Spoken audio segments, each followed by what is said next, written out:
Mais au sujet d'Israël, il dit: j'ai tendu mes mains tout le jour vers un peuple rebelle et contredisant. Romains 10, 21. Le peuple d'Israël fut dispersé à cause de leur désobéissance à Dieu. Ils vivaient dans toutes les parties du monde. Nous les voyons maintenant revenir et forcer par plusieurs circonstances à s'établir en terre sainte. Ils emportent avec eux la richesse et la connaissance des autres pays. En l'espace de 25 ans, ils ont transformé le pays désert en un pays fertile. Si vous étiez en Israël il y a 25 ans, vous aurez vu qu'un désert. Vous trouvez maintenant un beau pays, ainsi que des villes prospères.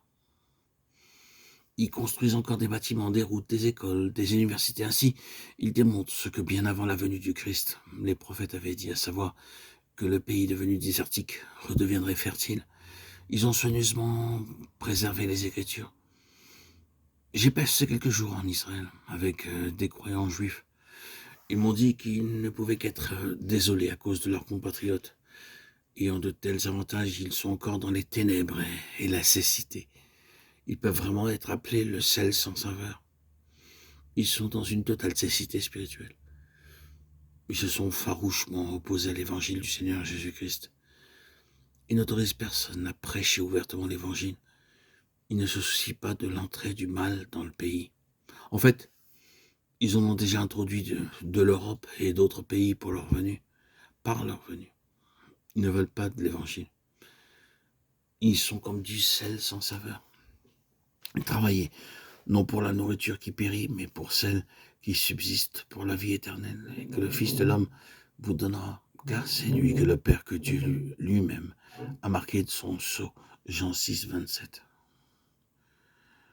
Le Seigneur déclara au peuple qui le suivait la raison, les poussant à le suivre. Parce qu'ils avaient mangé des pains, à l'entendu de ces paroles, ils furent offensés et partirent. Jean 6, 5, 26, 27 et 66. Ils pensaient que c'était merveilleux d'être nourris miraculeusement, sans travailler, sans même le souci de cuisiner. Ainsi, le Seigneur leur dit au verset 26 et 27, « Vous recherchez des pains pour vous satisfaire, peu importe l'espèce de pain que vous mangez. Cela ne vous donnera aucune vraie satisfaction. Je suis le pain de vie, vous devez manger. Vous devez me manger.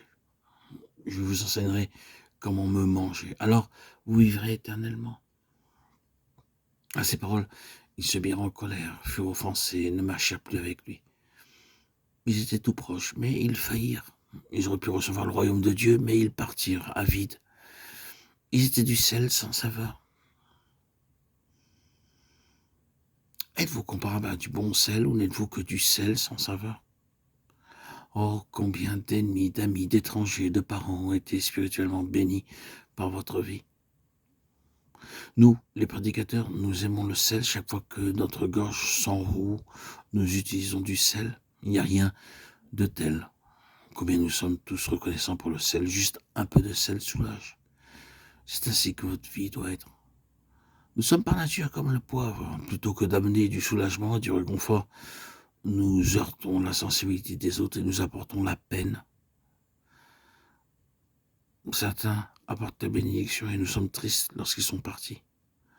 Tout comme une petite quantité de sel, il vous apporte réconfort, joie, encouragement et rafraîchissement.